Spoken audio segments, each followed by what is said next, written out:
Higgs boson just affirms for me the marvellous privilege of being alive at this time, in this day, when human people are discovering and making sense of the universe.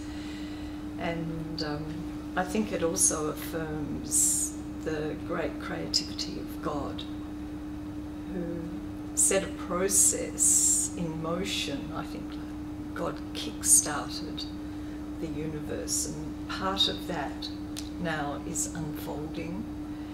And so as things become from a simple state, as they become more complex, I think it affirms the great complexity and mystery of God, along with the creativity of being human. So for me, it's a marvellous discovery, and it affirms my deepest beliefs about God and humanity.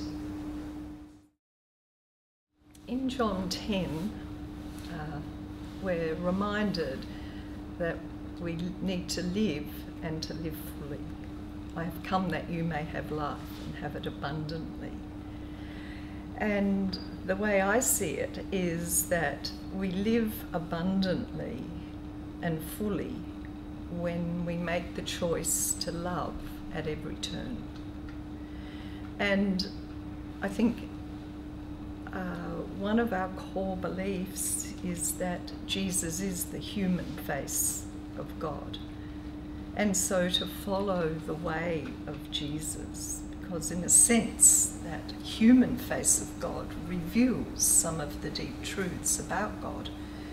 So the way of Jesus was to suggest that we're poor in spirit, a set of teachings that we call the Beatitudes, Sermon on the Mount, that we be poor in spirit, which is really to empty out the ego, and the more we empty out, the more room we have to be filled with God.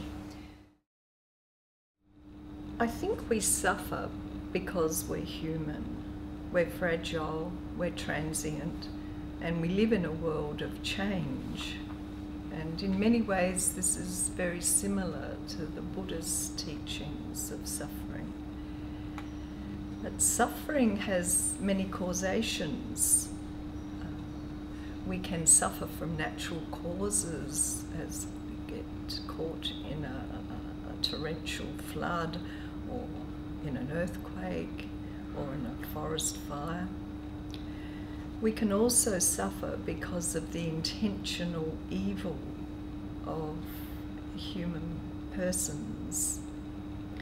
So ultimately, I think how we deal with suffering is important, because we're not going to escape suffering in this life.